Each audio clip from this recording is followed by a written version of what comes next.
Hey folks, my name is Jen, and I am here today to tell you about all of the books that I read in the month of September.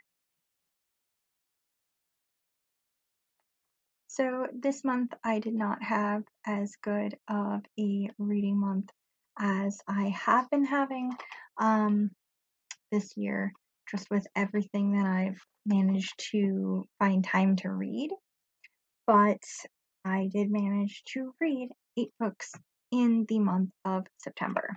So the first book that I read in September was Wondersmith, The Calling of Morrigan Crow by Jessica Townsend. So for this one, Morrigan is back, and there is something creepy going on in Nevermore. So I don't really want to say too much about what happens in here, as it is a sequel. What I will say though is these have significance, and they might not be what you think they are, and that's all we're gonna say on that. But otherwise, I really loved being back in Nevermore with this story.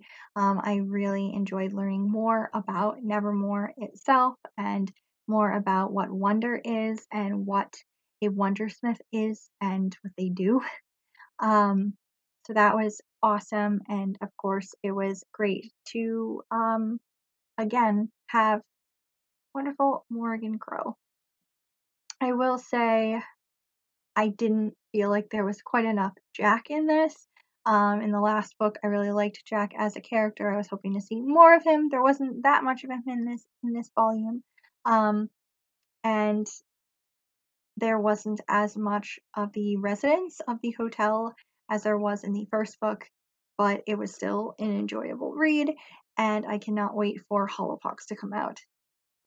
The next 2 books that I read were both Nancy Drew mysteries by Carolyn Keene. The first one being The Clue in the Crumbling Wall. This features a decaying estate, a missing dancer who is set to inherit the entire thing, old abandoned factories, a sinister plot.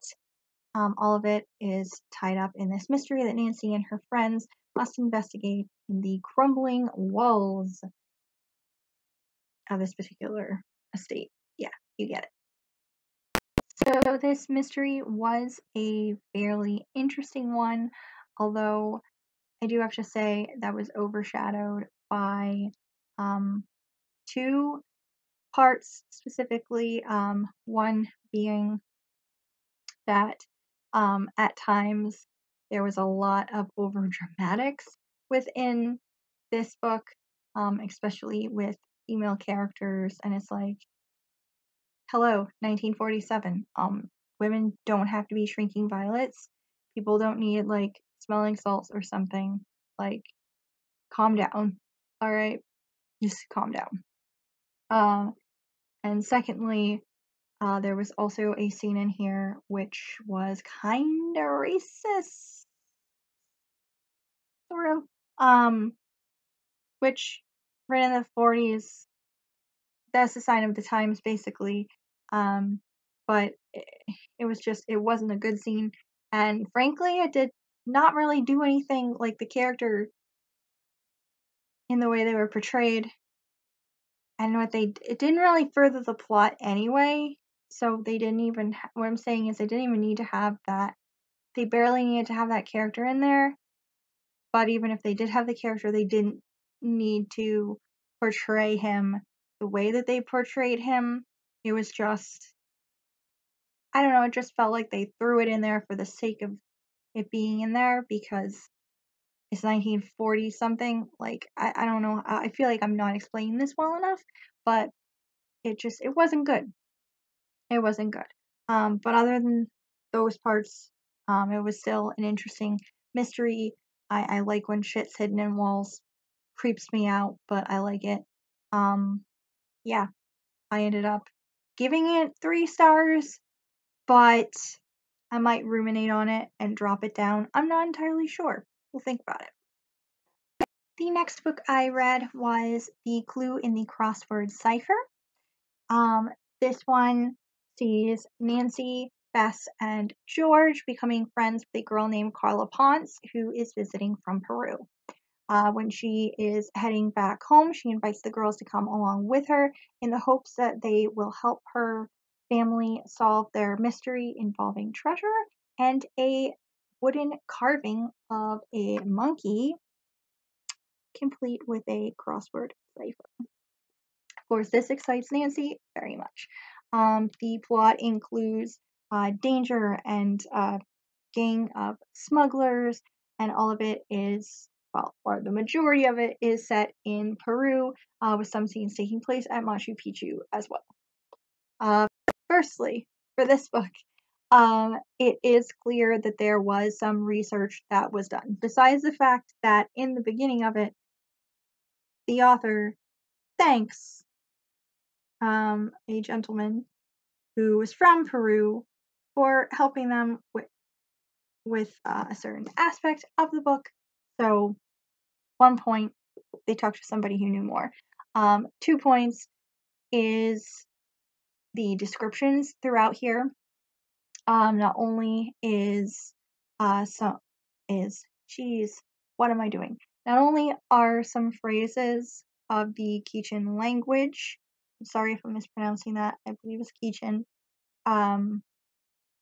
which is the native language, or one of the native languages of Peru that I believe is spoken by those who are descended from the Incans. There are some phrases of that in this book that are used. The descriptions of the history, some relics, and the sites themselves also seem to be fairly accurate.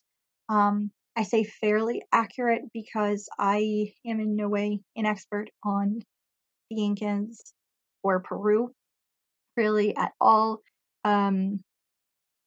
We studied ancient civilizations when I was in school, but my 6th grade class focused on the Mayans. Another class had the Incans, so I don't honestly know a ton about that particular culture. But from what I gathered within here, it does seem like when they were writing this, they did actually pick up some textbooks or talk to the right people anyway, is what I'm trying to get across here. Work was put in, which I think is a testament to also the time period that this one puts us in. The other one was written in 1947. This is 20 years later. This is in the 60s. They're caring more, I guess, about what they're putting out there. Also noticeable is, so there are, because this is still one of the first editions and it's not like one of the reprinted ones from the 90s when I think they kind of scrubbed some stuff out. This one has like slight tinges of racism in here, just tinges though. It's nothing like what it is in the older ones at all. So that's progress, I guess, for these anyway.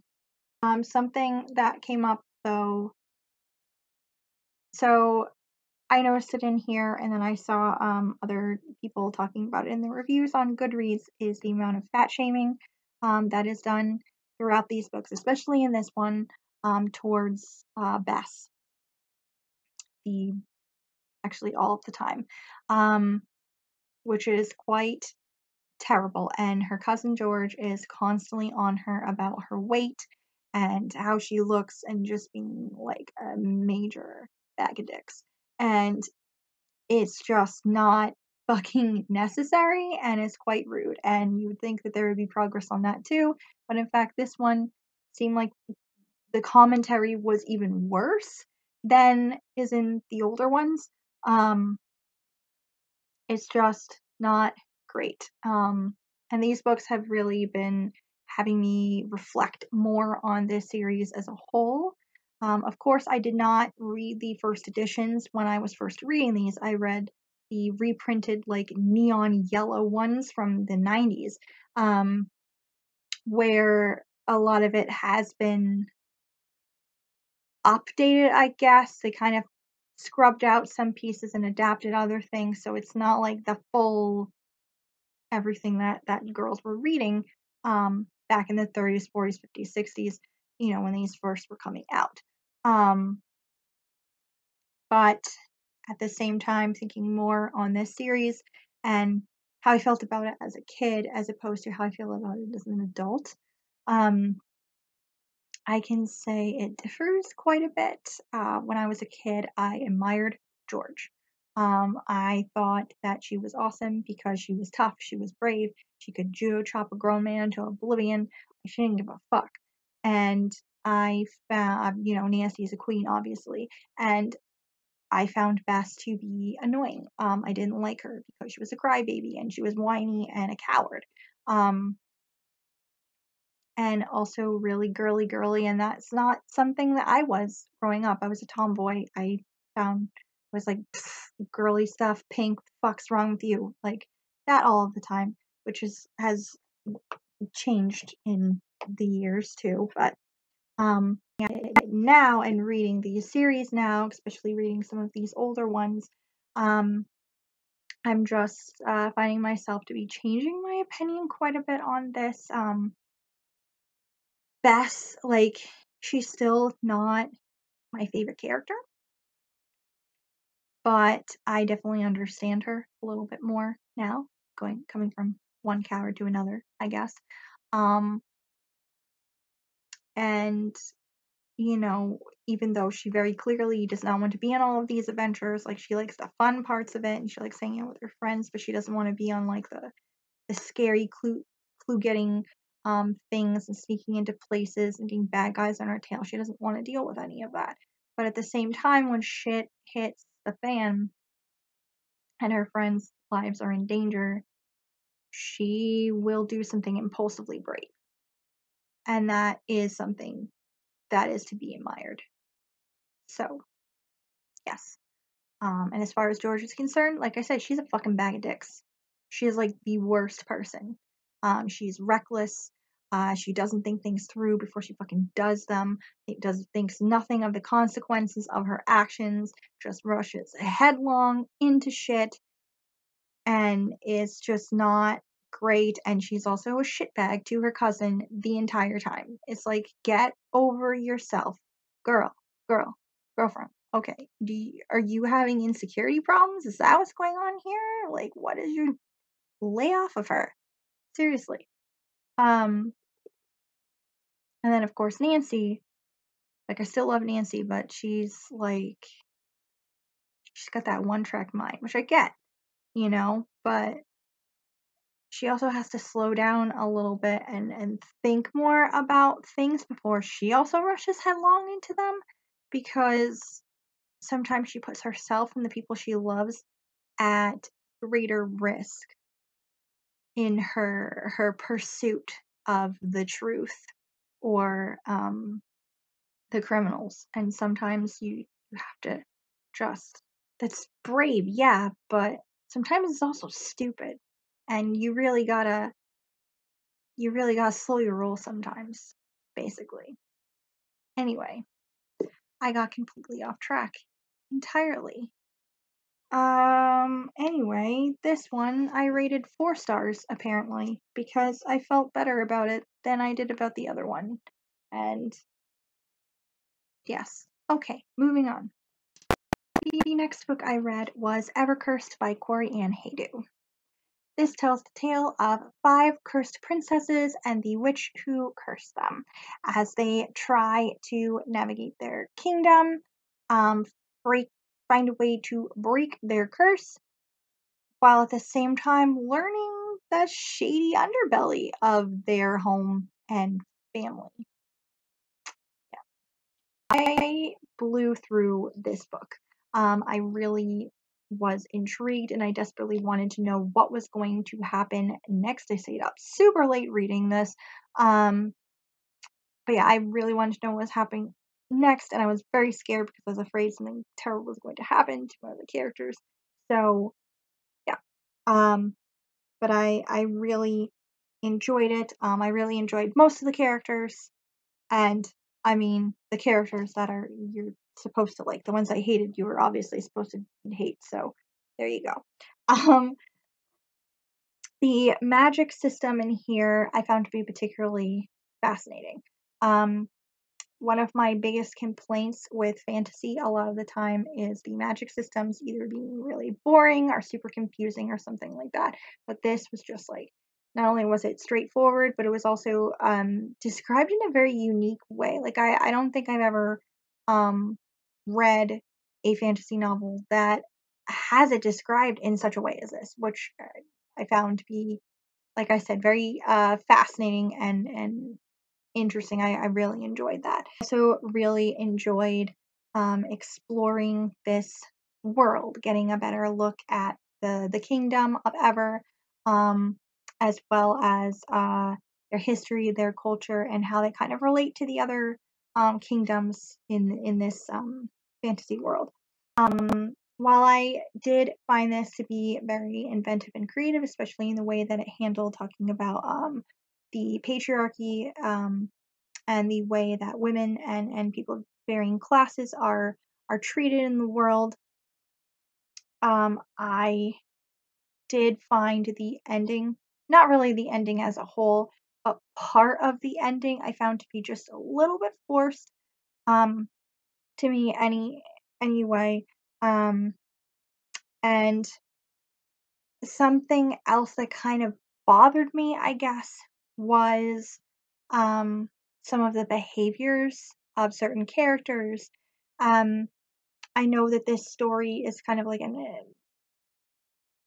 allegory, I guess, to our own society um, at large. And, well, I get that. And it bothered me.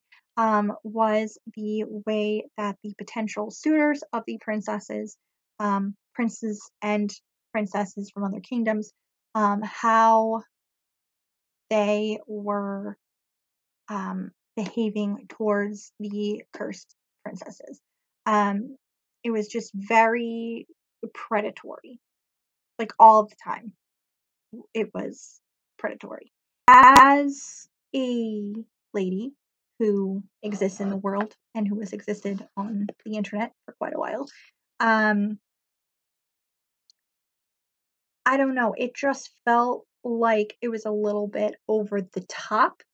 I suppose because the thing you have to understand about people who are, uh, I don't want to keep using the word predatory, but that's basically what this is. Someone who is a predator. They have that mindset that women are prey. And I feel like I'm not explaining this correctly, but what I'm trying to say is that people who have that in them, um, there's different levels of it, and that definitely is in here. Like, there's a couple of characters where it's a little more it's subtle. It's more subtle. Um, but in our world, there are people who exist at these different levels of that predatory inclination, I guess. Um, and I think a lot of the people that have that in them are kind of down here. We're kinda, like, in the middle to varying degrees, they're somewhere in here, and then there's, like, a smaller amount of people that are way the fuck up here crazy, and, but the thing about this book was that there were a couple of characters that were, further the more subtler of it, and then everybody else was, like, way the fuck up here, and, um, that just felt like a lot, like, it was just a bit much, I guess is what I'm trying to say. It just felt extremely, extremely over the top and almost completely unbelievable the levels of fucking crazy ass of people just full blown showing their ugliness to the world way up here. And I don't know. I mean, again, this is a made up fantasy world, but I know that it's trying to make certain statements about our society within this kind of idea. Um, so thinking about it in that way, it just, yeah, I don't know, it just kinda seems like it was way here, and not everybody needed to be way here all the time, like, they it could be, you know what I mean? I feel like I didn't explain that the way I wanted to explain it, but yeah, that's what we I'm sorry, I'm not more eloquent, I guess, especially not at this time of night, but, like, yeah, it's basically what I'm trying to say. I felt like, some of it was just a way up here when it could have been a little down more or in more varying degrees. It didn't have to be, like, in your face, with characters' badness, I guess, their overall badness. I don't I don't know. Anyway, um, but besides like that, I still really enjoyed the journey of this. I still really enjoyed the characters and their story, and again the magic system and everything. I did really enjoy the mystery behind it as well. I really enjoyed it. I found it to be also there's also great representation within here. I found the inclusivity to be like good. It wasn't like forced or flat in any way. All of the characters, like, it was very inclusive, but nobody was like two-dimensional. Everybody was fully fleshed out. That was great. I also found that the tropes that were used throughout were used effectively, and some of them were turned completely on their heads, and it worked really well. Overall, I did really enjoy this, and I would recommend it. I gave this 4 stars. The next book I read was The Lost Hero by Rick Riordan. This is the first book in the Heroes of Olympus series. This one is introducing Jason, who doesn't remember who he is or why he is where he is, Piper, who is hiding a deep secret, and Leo, who can fix or build damn near anything. Um, Introducing these 3 new characters, we are again journeying to Camp Half-Blood. Trouble is brewing, a quest is needed, and a prophecy is calling. Um, so this was an exciting adventure, as is to be expected with Riordan.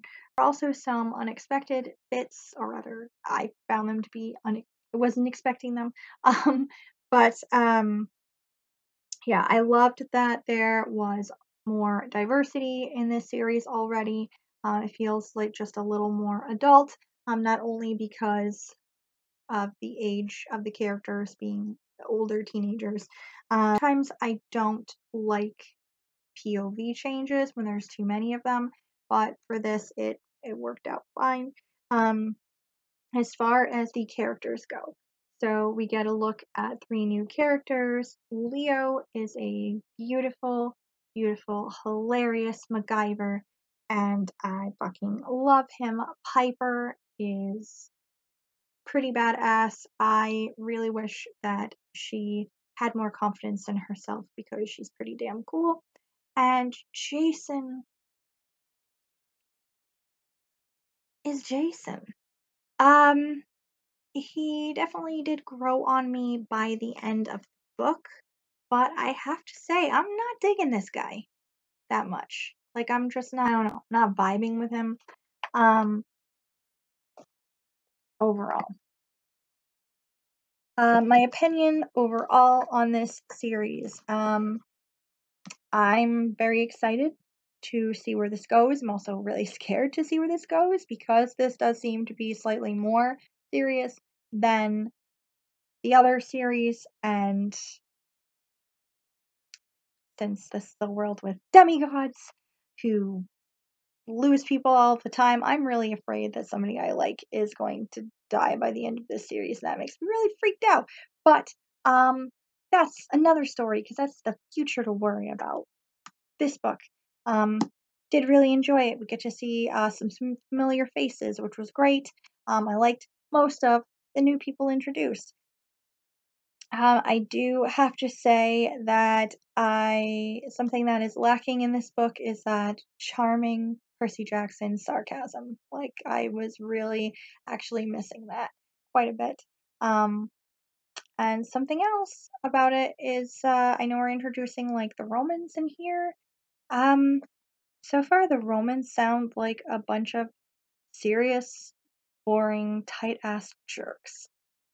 And maybe it's partly my own personal feelings about the Roman Empire that's coming out here because I think they're a bunch of conquering dickwads, but um I don't know. I don't know how to feel about it so far. I know we're gonna, because of Percy Jackson merchandise out there in the world and the little like hints that we get in here, that we're gonna be seeing Camp Jupiter. And I'm hoping that maybe my opinions about like Romans and this camp will change, but so far the little bits that kind of been talking about the Romans, our characters kind of being involved with them, it just seems like they're all a bunch of jerks. So, I don't know. Maybe my opinion will change. We shall see. Anyway, with this book, I ended up giving it 5 stars. The next book I read was The Murder on the Links by Agatha Christie. Poirot receives a letter in the mail from a potential client who is begging for his help. But when he and his friend Hastings arrive at the estate, they find they have arrived just a little bit too late. So they are on to figure out who killed Poirot's would-be client, and is the killer done with their nefarious acts. Poirot was definitely at his best here. Uh, I enjoyed him immensely throughout. Hastings was very Hastings. At the same time, normally Hastings isn't that bad, but in this one he was almost unbearable, which kinda sucked because he is the narrator for this story. It also introduced a character, a younger detective named Gerard, who is the biggest asshole ever. The one good thing about the introduction of Gerard, though, is that it introduces us to a very feisty Poirot, and a feisty Poirot is something that I frankly love a lot. The other characters that were in here were also fairly interesting. It was a twisty turny mystery, as per usual, intriguing conclusion. There were a couple of parts where it definitely showed its publication date, sometime in the 1920s, just based upon the commentary on foreigners and attitude towards women, especially women who are into true crime, which, haha, 1920s, I bet you didn't think anything about murderinos today. What? But I mean, it's told by the Queen of Suspense herself. She was regularly thinking up like how people could be murdered and shit like that. So I mean, I think a lot of the things that are said in here are said kind of tongue in cheek. So yeah. Um Something else that kind of struck me as very interesting in this book was in the beginning.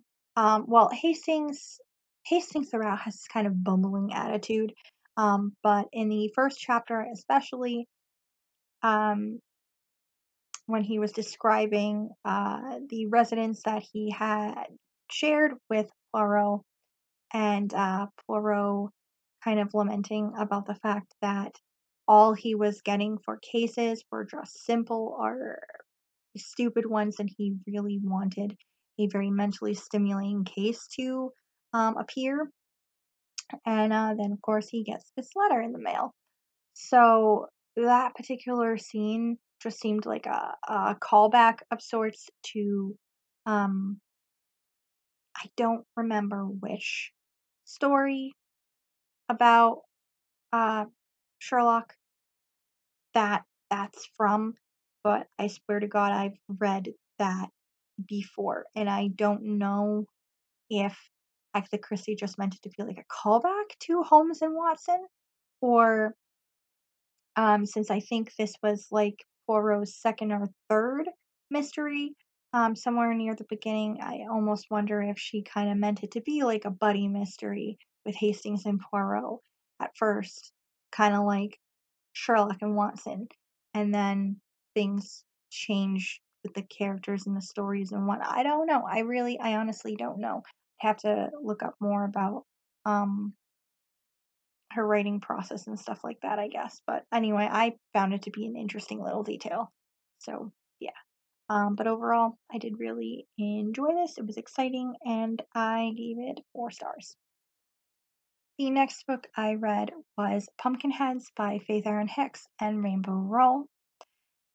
This is a graphic novel. Josie and Deja have worked and been seasonal friends every fall during high school at this particular pumpkin patch. This is their last Halloween and last shift together. Why not make it a fun adventure? So this just gets you right in the fall mood. You probably saw me talk about it in another video recently about my fall reads recommendations. I read this for the first time back in January when I purchased it because I could not hold out until now to read it. This was really fun to experience in actually fall, especially when the best parts of fall right now I'm not really going out to experience at all, which is very sad because fall is my favorite season ever. Um, but this was just great. I really wish that a pumpkin patch like this, like how cool is this place? I really wish somewhere like this existed and was near me. And my God, the food that's like described and drawn in here is just fantastic. Deja and Josie were both such sweet characters, and their friendship was a delight to behold. Um, Honestly, though, my personality is more closer to Josie, probably. I am totally on point with Deja and her desire to experience all the fall activities and eat all of the fall goodies at this fair. Um, the artwork is just really colorful and adorable and sometimes really funny. Um, a lot of this was just, I don't know, it was just really pretty. This whole thing was just absolutely adorable. 10 out of 10 would recommend, I guess. I gave it 5 stars. And the last book that I read in September was God's Kingdom by Howard Frank Mosher. This is another coming of age story. This one focusing again on Jim Kinnison, who was a character from A Stranger in the Kingdom. This one focuses on his teen years growing up in the fictional Kingdom County, Vermont in the 1950s. This one looks at family, friendship, and home. And like that sense of belonging as much as Mosher's other books that I've read. I won't say all of his other books because I haven't made my way through all of them yet. But the other ones, the other like 3 other ones that I have read, it has similar themes to that. But this one definitely um, leans more towards Stranger in the Kingdom with looking at the more shady parts of Vermont and history up there that people don't really want to talk about. So this is mostly compiled of short stories that focus in on certain characters or events, but all of them show the passing of the years, changes that happen within the town and the people, culminating and tying all together in a revelation that was pretty exciting and sad to read, actually. This one, for being such a little book, was very impactful in its writing. It really zeroed in on the racism and bigotry and anger that simmers in small towns in New England, especially um, up in Vermont. I grew up there. It's not a very diverse place. There are sections of it that have a little more diversity than others, but it overall is like probably 90% white. Um, and the problem with New England, and especially like Vermont, is that everybody thinks that while we didn't partake in the bad parts of history, and we don't have a racism problem here, and things are fine, and everything like that, but that's simply not true. um Everybody kind of thinks, well, at least we're not like the South. um One of my professors in college said that at least in the South, when they are showing their hatred, um it is more blatant. um, Whereas in the North, it's scarier because it's so quiet and hidden. Really kind of address those more negative things that we don't really want to talk about, especially in a small town. Um, and it really just kind of put like a spotlight right on it. Um, And all of this is, of course, told with beautiful, beautiful descriptions of both the setting and characters of the sometimes quirky characters that inhabit the fictionalized towns that Mosher made up. And it's, of course, full of like this tongue-in-cheek humor that is delightful. It's a very hard-hitting but beautiful book. I ended up giving this 4 stars. It's just a little bit of a lower rating just because there were a couple of parts that were fairly confusing, and I had to look up some notes on it to just be sure that what I had read was correct. I was just confused about a couple of scenes that took place in here. So that's why it's like a 4 rather than a 5. But it was still a very enjoyable book. And though it takes place throughout all of the seasons, I don't know, it felt like a very perfect, beautiful but melancholic fall book, I guess. And that concludes my wrap up for September. It was a pretty good reading month overall, I suppose.